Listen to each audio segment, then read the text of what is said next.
This has the JBL. So that means we have extra speaker wires and extra speakers. So getting this guy off actually wasn't that bad.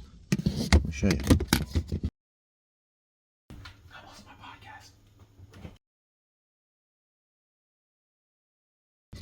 So the legs meet up in the dash, these. Meet up in those little grooves. And you're going to push that in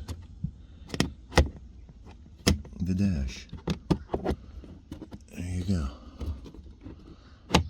You see? Getting it out.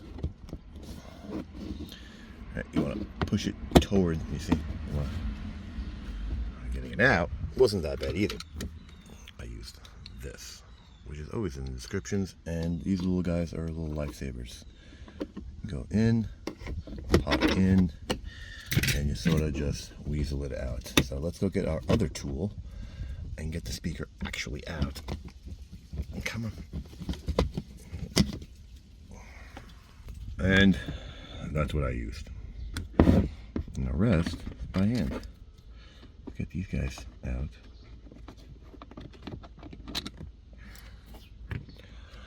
And this is what we have to work with.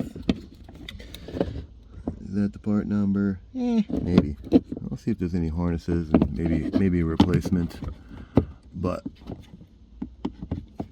the JBL tends to sound pretty good. Let's put these guys back and say, like it, don't like it, share, don't share, subscribe, don't subscribe. Thanks for watching.